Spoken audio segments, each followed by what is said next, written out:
ทักทายสบายดีเด้อสบายดีตอนสวยพี่น้องพอดีนะแม่แอร์เรากายมาเพิ่นมาขอสากแบตเตอรี่นำเพิ่นใส่ตั้งโต๊ะบ่รวมบ่มารวมแล้วมาเสียบนี่ก็ได้ไหมนี่ใส่ธงยางเปล่าจ้ะเอาธงยางมาห่อไอ้เช่นนี้วันนี้เราเข้าในรถเนี่ยสายไฟนี่เลยเสียบปุ๊บ เสียบเบิ้ง สายไฟเลยไหม เพิ่นใส่ตั้งโต๊ะเนาะเข้าอยู่บ่รีสอร์ทใช่ไหม อันนี้สายไฟนี่เลย สายโทรศัพท์ได้หรือไปใส่ต่อนี่บ่ได้ไปใส่บ่นั่งหลินบ่นั่งแม่สิสัมภาษณ์ให้ FC เบิ่งนี่พี่น้องวันนี้นะเซาเอแล้วมาแว่เดี๋ยวสิสัมภาษณ์เซาเอเด้อพี่น้องเด้อมาลุ้นนำกันทักทายสบายดีเด้อ FC เด้อสบายดีวันนี้นะเซาเอเรามาขอสากแบตเตอรี่น้ำสากเราแล้วว่ะก็เดี๋ยวเพิ่นมาแต่สิได้ซะดอกกินข้าวแล้วจ้ะแต่เฮายังบ่ทันกินข้าวหากำลังไปเซโนมื้อเช้านี้แล้วก็อาบน้ำว่าสินอนจังหน่อยว่าสินอนยังไม่ได้นอนเลยพี่น้องเอ้ย อากามามื้อเช้านี่จ้าอาบน้ำแล้วก็นุ่งเสื้อมากระแลงว่าสินอนมาจังหน่อยพุ่นแหละพอดีเช้าเรากายมาก็เลยสินั่งลมลิ้นกันพี่น้องถามข่าวไปเป็นไงมาสิลงมาเบิ่งตัวจริงแล้วก็หันสิซอยว่าเอายังบ่ทันเห็นจ้ายังบ่ทันได้ลมว่าสิลมขอไปถ่ายนะขอไปถ่ายเจ้านะเพราะว่าเขาก็อยากพูดแค่ว่าทุกแท้บ่นะหรือบ่มีแท้บ่นะแค่บ่มีแท้ทุกแท้แล้วเขาสิซอยมันยังมันนะแต่ว่ายังบ่ทันโทรหาอันน่ะเบาใส่ลมนั่นลมเจ้าแล้วพุ่นแหละถ้ามื้อใดว่างๆพุ่นแหละจะสิแซ่บบอกเล่าเมื่อวานนี่ก็เห็นได้เข้ามานะทีมงานก็บ่เคยเห็นลาวพี่น้องเห็นแวบๆพะนะแต่เฮาก็บ่กล้าไปทักเพิ่นเป็นเพิ่นน่ะมาอยู่เฮือนดีเพราะว่านี่แต่บ่เห็นว่าทีมงานเนาะเห็นผู้เดียว2คนนี่แหละเดี๋ยวนี้จะปีแล้วสาวยังมีสัมภาษณ์57 ปีลงเลขป่ะ57 ปีพี่น้องจะเป็นน้องแม่แล้วเนาะฮะเป็นน้องบ่เห็นบ่แม่เฮาก็ว่ารุ่นเดียวกันเป็นรุ่นเดียวกันบ่57ก็สิประมาณนี้บ่จักรุ่นติ๊กอะไรเด้รุ่นติ๊กสูงก็แม่นี่แหละกับหมู่เดียวกันเนาะจอยจักปีเลยจอย30เพิ่นเอาวันเกิดเพิ่นวันที่25บ่25เดือน8เพิ่นว่าฮะเป็นไหนฮอดเด้ขอติดหนี้จะเด้อเพิ่นขอติดหนี้เค้กจะเด้อว่าเพิ่นหาเอื้อยเด้อซื้อเค้กให้เป้าว่าเป้าเพิ่นไปดำน้าบ่มื้อเท่าใดเขาไปดำนาบริจาคเป็นหมื่นจาคเป็นมัน3,000เป็นบัตรบ่เดียวนี้ค่ะ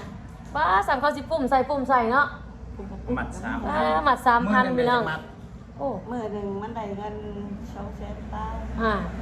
200,000ป้ายก็เป็น100กว่าหมัดบ่200,000ปลายปืนใส่ได้หั่นเด้ก็บ่ได้มื้อมันก็ไปมาบ่ฮอด100เนาะ200,000ปลายกับ80ปลายมัดมันก็คุ้มอยู่เนาะบ่เฮาไปดำนามื้อนึง200,000 150,000เนาะอันนี้ดับเป็นหมัดพี่น้องดับเป็นหมัดแล้วเขาไล่เงินให้นะมันหักบ่เนาะ5 บาทบ่ภาษาจักบาทจักแล้วบ่จักอะไร10 บาท10 บาทบาท 3,000 เป็น5 บาทเอา20 บาทกับ 10,000 มา 3,000อันน่ะ10มัดนั่น30,000ต่อยมา 300,000มา 300,000ตะกี้เนาะตะกี้เจ้ากับนางจอยไปพุทธจิโร่ไปน่ะดำนาลกกาพี่น้องนางจอยกันน้อยๆสร้างไปลกกาน้ำแม่เนาะตะกี้แต่ข่อยกันยังข่อยก็เป็นวัยรุ่นนางจอยก็เป็นยังน้อยๆอยู่ก็บ่รู้เนาะจอย30ข่อยก็ลื่น5-6 ปีนึงเนาะก็บ่รุ่นอื้อยนะพี่น้องข่อยเป็นรุ่นอื้อยเหมือนควายเฮาเด้ก็เป็นยังควายแม่เขาว่าสิขายควายก็ยังบ่มีใครมาซื้อพี่น้องเอ้ยบางคนก็ให้14บางคนก็ให้13เอาของมาบาทจักบ่แม่นเฮาบ่ฮู้ได้ว่าควายเพิ่นจักเขายังบ่จื้อควายตัวเองหัก4ตัวนี่อาจสิแม่นนี่เขาเอาเข้ามายังอยู่หน้าก็บ่บืดบ่อยากแม่นบ่เลยควายจักเขายังบ่จื้อบ่จื้อได้ไปหาเฮ็ดโผเฮ็ดเผิกบ่นะเฮ็ดผมก่อนออกบ่ไปเอาอันนั้นเอามื้อก่อนเด้มื้อก่อนเฮาไปหาจักหน่อยมันได้อยู่ในป่าเดี๋ยวนะน่ารวมออกได้น้อยหนึ่งปลากระป๋องแกงใส่หน่อไม้แล้วก็ยอดพวกงามอยู่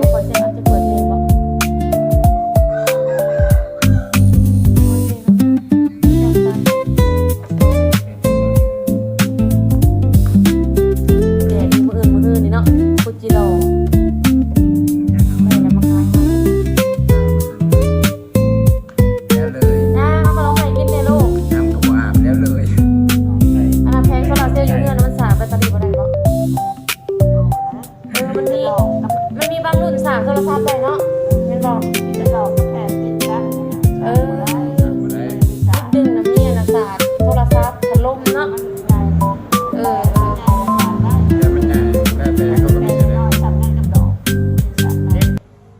เสยแล้วก็เฒ่าอะไรพี่น้องเอ้ยเจ้าก็มีอันพญาติประจำตัวอยู่บ่มีบ่เป็นอีสานอะไร ทิป5คูณ7 บอก FC ฟังหน่อย เทป5คูณ7 ลอยตะกี้ เป็นรอย 5 เป็นลอย คูณ7 กินยาเทียม 5คูณ7 ขวดนะเช้า เฒ่าบ่ เป็นเท่าไหร่ พญา เออ เก่งได้คณิตศาสตร์ อยากได้ไปได้พ่อ ไหว คุณครูเลย เพราะ เนี่ยได้ไปได้เลยก็ดี ไรเข้าไปแต่ว่าหลักการมัน อันแม่5คูณ7 ปวดมันกระต้นกระโตพี่น้องเอ้ยเต้นหมดคืน หลักการ เต้นหมดคืนฮากามามื้อเช้านี่อาบน้ำมาสินอนนะยังบ่ทันนอนจังหน่อยก่อนพอดีนะเซาเอมาก็เลยสัมภาษณ์เซาเอไปซะไหน เท่าไหร่แบ แต่ว่าดันกันภาษาเขา เซาเอก็มีลูกผู้เดียวได้พี่น้องนางจอยเนาะเป็นบ่เซาเอเอ้ยอ้ายเรามีบ่เอ้ยอ้ายจอยบ่มีบ่ 7 ลูกเอ้ยอ้ายบ่มีบ่ มีอะไรอยู่บ้าน 7 เอ 7 7คูณ7 บ้านทอง เออ บ่ได้แล้ว ลู นะ กจักปีแหละลุงเพ่งเสีย เขาจักไหลคนนั่งคนกัน 17ปีบ่ เด็กใหม่ดันดีได้5ปีมูจักขี้ไหลอันนี้จักขี้ไหลไปเลยได้ บ่ได้มีหยังเลยเอ้ยนั่งลิ้นแล้วก็สัมภาษณ์นะเซาเอนั่งลิ้นลมกันพากันนั่งลิ้นเต้อยู่นี่แหละพี่น้องเห็นบ่คอความมันสิออกมาเห็นเลยเบิ่งข้างๆนี่เห็นแล้วนี่ ดู เนาะ อีกครับนะ ออกรับอยู่พี่น้องเอ้ยดีนะ กินเลือด มันกำลังโฮมมากำลังต้มใส่กันออกรับอยู่มันก็เป็นพอกินเลือดได้เป็นยาเลย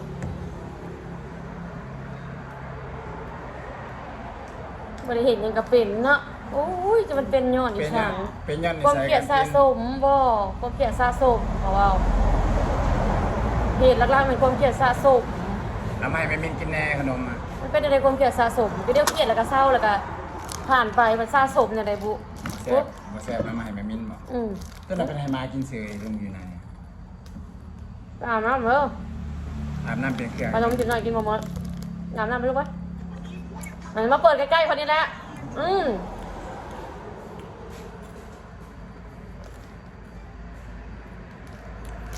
ฮ้ยชื่อเล่งยังมันเนี่ยฮะ 5S 6S ป่ะจ๊ะ เมื่อคืนออกมาไปแล้วเนาะ นักแก่ มา หมาหมูหมาหมูเนาะ ม้ากับม้าอีกเลย หมู ม้าหาเอฟแบบนี้เมื่อคืน91บอก ก็หนึ่ง มื้อนี้51 มีตำตัว ฮะ เฮ้ยเขาโอน ก็ มา โกรธมันจักดีล่ะ เขาโอนให้ตีเงินถึงเองอ่ะ นัง 5 บาทนั่นแหละ นัง แน่เห็นบอกนี่แหละคนเองเองนำคนอื่น มาหามันจังจริงยังจะโสดมาจักปีล่ะ เนี่ย โสดนะ น้องเอาได้บัตรเลข 10 ปลายปี เลข2โตวะ ยี่สิบ ได้ เจ็ด 15,000บาท สุบเอาผัว มันเอาแต่เลข3โตว งั้นว่ามีคนหักคนมา บ่ เอาแต่เลข3โตวราคา เอาแค่มีคนหักคนหลังจะเอาบ่ บ่ บ่เอา บ่ บ่ เอาเด้อว่ะ นะจะได้กระบอกบ่เอาป้าโถ อยู่เป็นโสดเนาะ มันแล้ว ส ไป บาย เสีย ก ใจ ว่า กันแล้วโอ้ยก็บ่เอา อืม เอาอะไร เข้าบ่เอา เริ่ม บ่ งั เอา บแล้ว เฮ็ดหยัง ที่มาบ้านนั่น มา เรียก หา ได้ อยู่ เนี่ย ก็ได้นอนอยู่ก็ มา ได้ ไว้ก็ได้ร้านตายเด่นเดียว เฮ็ดว่าจะหน่อยเป็นไรง่าย ร้าน ขาดนะ เอาก็กินซ้ำกันนั่นแหละเอ่ยเมียกินไปได้กับพวกก็กินแบบนั้นแล้วเอ่ยมียังก็กินกันไปจะมีวะ ไม่ไปได้ร้าน350,000คลิปเนาะ15,000 ร้าน50,000ตัว70 โอ้ตัว อีกอัน 70คือว่าเลข ตึกเล็กอัน1,170 ประมาณ90นี่ไปดีได้หนล้าน ร้านก็ลบได้ซื้อเป็นหนี้เขาได้200,000ปลาย นี่ก็ลบออกกันยังอีก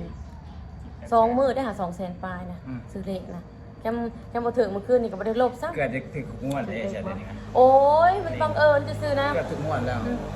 น้องผัดโทรซื้อเลขม้าผัดเอาแต่ลักเอาแต่เลข3ตัวเลข2ตัวบ่ซื้อเขาก็เลยจดใส่ซะสิเอาเองพยายามมันว่า ใครเมียกูถึงเล็ก เล็กมาออก กูเลย 891เมื่อคืน เมี ค่ะ ยงอะไร เพื่อเขาถึง เมียงเลย ไผ ไม่ว่าเมียงเลย แล้วเคยถึง แล้วมักซื้อก็แล้วก็ซื้อก็ได้ซอยอ่ะ คันสิถึงเลขฮะ หัวขึ้น เออ มัน คือ เข้า เป็น บ่ อะไร เบิ่งคืนแล้วบ่ฮะ คือเป็นอะไร เข้าแล้วบ่ คือหายปวด อย่ามันบ่เข้าเบิ่งดู ใช่เป็นกินก็ได้ ซาเล่นบ่ สาเลย กลุ่มจักทิศอันน่ะซาวแอร์เนี่ยสร้างกันหนึงนี่ โอ้เป็นทิศหมดแล้วโทรศัพท์ 2ทิศป้าพี่น้องโทรศัพท์ตั้งโต๊ะอันน่ะซาวแอร์กลุ่ม2ทิศสายแบตเตอรี่เออ ยูนิเทล เพิ่นซื้อมาให้พี่น้อง เด้บอกแล้วแล้วเปิดไฟฉายฮะ ฮะเอาแล้วเปิดเป็นบ่ เอาก็บอกแล้วสอนเรากลางคืนมาเธอจะใต้ไฟฉาย เอ เด้ อเห็นเป็นอยู่บ่สิเป็นที่เราเคยใส่อยู่แต่บ่เป็น เอาไปก็ไม่ได้เปิดไม่ใช่ เป็นความสานะ กดปุ่มกลางจึงไว้มันก็หุ่งแล้วนะปิดกับกดปุ่มกลางจึงไว้ จักฝันยังบ่จืออะบ่ได้ฝันเป็นบ้า บ่ได้นอน บ้าหรือ ฟันยังคนนะ บ่ได้นอนยังสิว่าฝันด้วยเป็นบ้าแล้วเงอะแล้ว ยังบ่ได้นอนสิฝันแนวใดเนาะโอ๊ยสร้างเป็น